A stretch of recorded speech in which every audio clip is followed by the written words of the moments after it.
Hello, everybody. Welcome to Intentional Grounding, a football podcast made in Baltimore, Maryland, made by fans for fans. I am a fan of football, along with my co-host. My name is Michael Woodard. I'm joined by Costa Vienna. I'm not a fan of football. I'm just here because I'm bored. You're a fan. Shut your face. And Tyler Spittle. Hello. I am very much a fan. No. Why are you on this podcast, Costa? No, I love football. I just feel like trolling the intro. Yeah, he's a big troll. That's for sure. Anyway, this is episode 3 of our show, and this is segment 3 of episode 3. So we talked about running backs. We talked about the current free agency trend. Coming up in May, is it in May? There's going to be another meeting about the league rules and Yes. Yeah, after the draft. Yeah, right after the draft. And one of the proposals that was proposed but had to be tabled for semantic reasons is the playoff expansion, or the idea of playoff expansion. As the proposal stands now, it would add a team to one team in each conference. So Yeah. that way, in total, each conference would have 7 teams, and so all in all, there will be 14 teams in the playoffs as opposed to the current 12. Right. Mm-hmm. So our question is it a good idea, or what do we think of it? So Tyler, actually, let's let you start off this one since I let Costa roll off the first 2. Also, let me start off because you know my And yes, we do know what your point is. So, I'm personally very much in favor of this. And I have a number of things. Mainly is that, like a lot of people claim, like this could be getting too much. However, historically, the percentage of the amount of teams there were and how many were making the playoffs, that has been slowly increasing, and I think now it really does make a lot of sense to give the extra 2 teams to further that increase back towards where it was for. Now in the current way it stands now, I definitely do not want it to go past 14. I don't want it to hit 16 and go half the league in, but I think 14 is a good number to stick at now, and then of course that's eyeing towards the idea of the possible NFL expansion, the possible 36 teams in the next decade or so. Yeah. I guess I'm kind of indifferent about it. If it happens, great. If it doesn't, things stay as they are, and that's great because I think the playoff format is fine, but I understand why they want to do it because money, Ching, ching. money, and Money. yeah. But see, I do think it would be beneficial to the league because, of course, then you're getting more fans and more teams involved. Greater, even more exposure for the NFL. But eventually, you're gonna get upward because one year you'll have a number 7 seed beat a 2 seed in the wild card round of the playoffs, and you're gonna have all those fans of that number 2 seed just screaming bloody murder. Because they said if this were, last year, 2 years ago, our team would have had a bye week. We would have been in the divisional round of the playoffs, and and we might have had a bit, But then again, the argument is, well, if you're a number 2 seed, you get the job done. You win against the 7 seed. But you see what I'm saying, though. I mean, it's a double-edged sword in that situation. And in a similar vein, if one of these days the number 17 actually ends up going all the way and winning the Super Bowl, those fans are going to be like, well, yeah, we're glad that this playoffs going to happen. Otherwise, we would have never won the Super Bowl this year. We wouldn't even gotten into the playoffs. Yeah. So. But exactly. then the question is, would they have deserved to have been in the playoffs? So let's say this system had been in place last year. The 8-8 Steelers make it into the playoffs. As do the 10-6 Cardinals. Okay, that occasionally happens. That's happened, 3 times? There's been 3 instances of double-digit win teams that didn't make it? More than 3. Well, okay, but it hasn't been there's been a problem every single year. It's been sporadic incidents. We've also had 8-8 teams make the playoffs. We'd have 7-9 teams make the playoffs. And when that happened, everybody screamed that the system had to be changed. Right. Everybody screamed about it. My personal thing is that the NFL playoffs are currently the best sports playoff system in any sport, really, if you think about it, because you don't have half the league competing for a playoff spot. And it doesn't take 7 games to decide a winner. Exactly. That's why they're so excited. They're one game. You either win or you're done. And not like, oh, it's okay if we lost this one because we're going home for the next 3. Yeah. That I think is a little ridiculous about the NBA Finals. They fixed that in the NBA Finals, but anyway, that's a different topic. So my problem is it starts a slippery slope because, oh yeah, it's just one team in each conference for now. What about in a few years from now?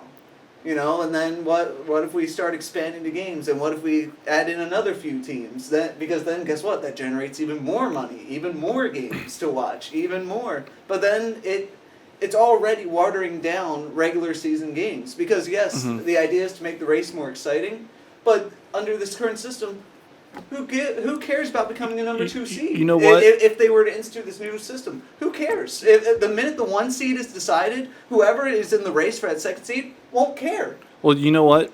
Because they don't. They still might get the home field advantage, but still, that's not as much incentive. Even though football is a far more dangerous sport than baseball, I do like how Major League Baseball handled their thing of giving an extra playoff spot. The 2 wildcard teams have a 1-game playoff. Winner takes the final, basically the final spot in the playoffs. So why not make the 6th seed? You know, if they want to add in more interest, why not have a 1-game playoff for the 6th seed? You can give, you know, who would the 6th seed battle? Well, no, it would be like so the one team that's the one team that's got the best record of all the non-division leaders gets the 5 seed. Then the 2 teams behind that team play 1 game for the 6 seed. If they want to add a 7th team into the mix and give them a chance, why not? Because I see your point of devaluing the playoff system and the teams that are trying to compete to get in. Because, yeah, once the 1 seed's won, 2 through... I mean... Of course, you want the higher seeds because home field would still play a role in it. But once that 1 seed is decided, and let's look at the AFC for example. Last year, the Broncos were far and away the 1 seed for the longest time. So it's like halfway through the season, it's like, oh, guess what? They're the 1 seed. Oh well. Yeah, I mean, it's like I said, it's just something where I understand both sides of the argument. But I just don't, because what if, because you'll have occasions where the 1 and the 2 seeds in each division have the same record, and they have to go into tiebreakers to decide who has that 1 seed, and you're just getting into a whole mess of issues, and it won't just be fans complaining; it'll be coaches and owners complaining about that. I mean, because you fight for one of those top 2 seeds, and then if the 2 seed doesn't really have much value anymore, then what's the point in even? Because you're right, because there will be teams early in the season that'll get out way ahead, and they'll be the clear best team in their conference. And I mean, I don't know. I think this is something that they need to take more time discussing and not make it something that they implement like next year. I think they really need to. I think what they need to do is before they make a decision on playoff expansion, they need to see how the playoffs unfold over like the next 2 or 3 years to kind of figure that out. Because obviously this past year was an instance where, the Cardinals, like the Patriots did in 2009. And the Bears from 2012. Yeah. Where they had double-digit wins and didn't make the playoffs. I mean, it happens. It's not very common, but it does happen. And here's the thing with that happening. Sometimes that's just a case of just really bad luck. I mean, for example, the NFC West, they were the worst division in football. 3-4 years ago? I mean, before Harbaugh, before Pete Carroll. Well, it was during Pete Carroll. Well, he had just started. Yeah, that was his first year. That was his first year. So, but they were only 7-9 that year. So they were the worst division in football. It's just a matter of bad luck that the Cardinals managed to finally get double-digit wins, and the Seahawks got 13, and the 49ers They had 12 wins. I think. Yeah, so sometimes that's just a case of bad luck. That's just how bad, unfortunately, how good your division is. I mean, and look, I'm all for more football. That's not the issue for me. I don't mind watching another game. It's just the slippery slope I'm concerned about. That's all. Another thing too, they keep on talking about wanting to improve player safety. That's just another game where players can get injured in as well. Right. I mean, again, I know you want to try and balance things out by giving the very rare occasions where a team gets 10 or more wins and does not make the playoffs. You want to reward them, but at the same time, you're also going to be rewarding a team that might only win half their games, and and then what? Like what happens if? Wouldn't the Cowboys have made it into the playoffs last year? Yes. If I think they would have under that form. Last year it was the little Cardinals, yeah, Cardinals, right, but right. Right, yeah. My bad. How quickly we forget. But yeah, no, I this is like one of the few issues I actually agree with the NFLPA on for once, because I think they just elected a new president, a former player, I think, or a current player. It was it Eric Winston that they just appointed president? I don't remember. Because it was Dominique Foxworth was their president. But now he's out. Right, I think it's Eric Winston, right. the offensive lineman. And he immediately came on and said, they can't make the decision unilaterally. They have to go through the NFLPA. And exactly. He said he was going to fight it. Because it is, in their view, the NFL edging towards an 18-game season. That's what they're trying to do. See, and that's what they're trying to do. Well, of course. That's what they're slowly slipping in. That's why they're discussing playoff expansion, and that's why they want it. But see, you know what the funny thing is, that we always say that you can never have too much football, but there's a point where it will get to too much football. Because then how, if you make it an 18-game season, do you start the season earlier? So if because they're saying that if you add the 2 regular season games and you remove 2 preseason games, then it's equivalent. Then it's equivalent, and then you would then in theory start the regular season then what would have been week 3 of the preseason. Right. That way you can kind of keep everything on schedule, and then the Super Bowl is still the first Sunday of February. But then that leads to other issues too, because then you only have 2 preseason games to evaluate all those people you have on your roster. See, I think if they did, affects roster size, and then the issues go on and on. If they're going to shorten the preseason, players would prefer if the preseason were only 2 games.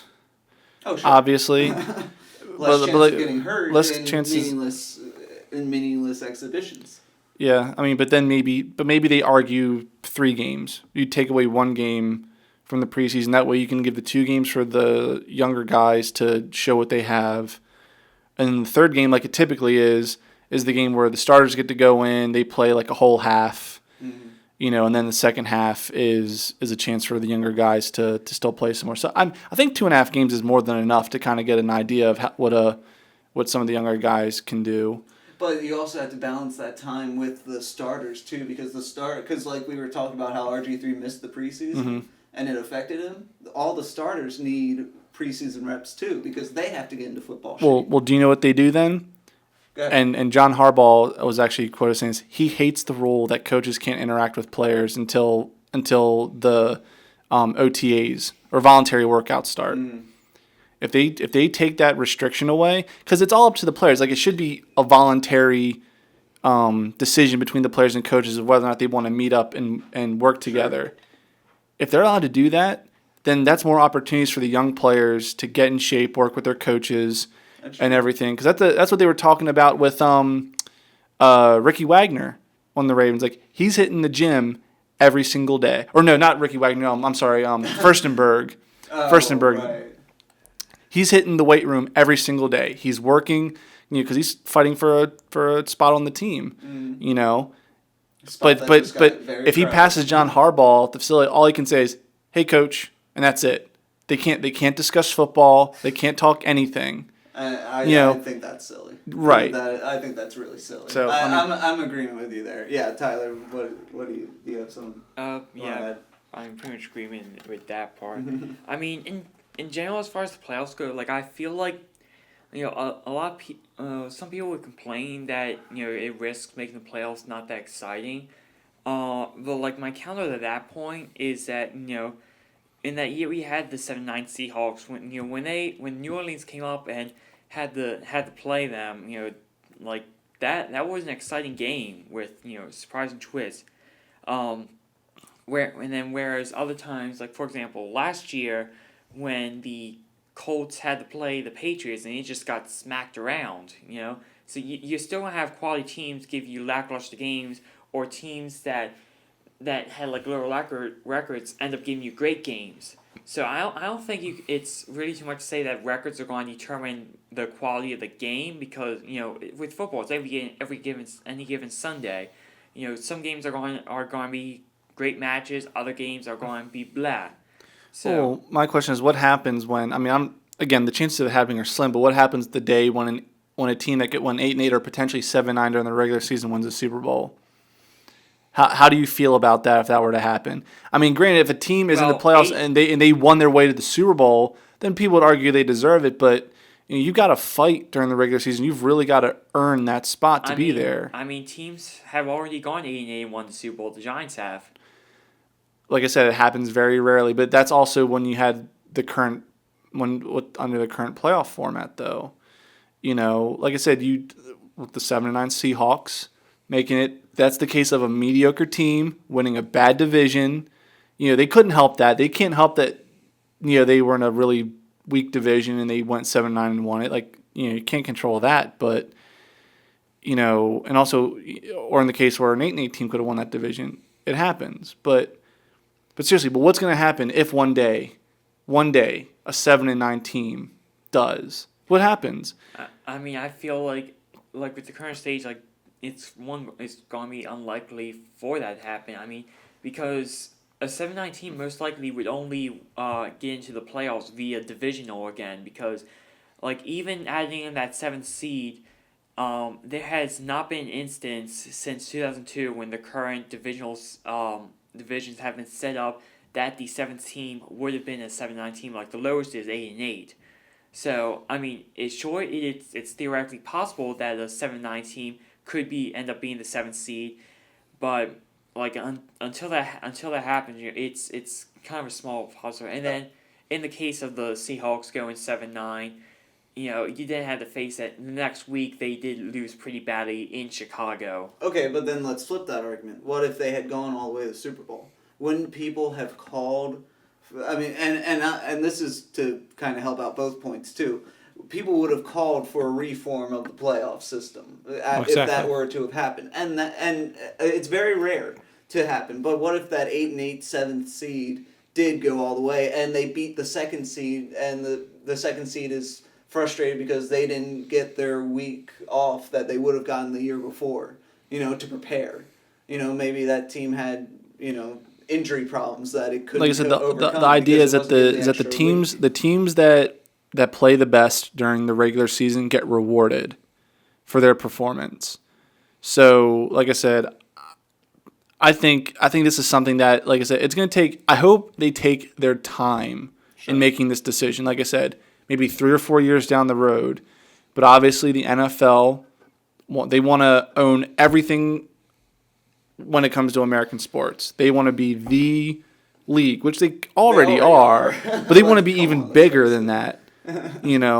So, like I said, I just hope that greed doesn't get in the way, that they actually take the time to look at the numbers, see how things go the next few years as far as playoff outcomes, and then they can decide, is it a wise decision to add 2 more playoff teams? Sure. Yeah. Okay. Well, a lot of things to think about. Hopefully they look into it, and we'll see what happens down the road. Anyway, thanks everybody for listening. That was our last segment for episode 3. So if you want to watch the previous segments, please check out our YouTube page. It's Intent Grounding is our username. Please subscribe to us. We'll have all the episodes online for you. And on Twitter, you can follow us at Intent Grounding. We really appreciate you listening. Tune in next week. See y'all. See ya.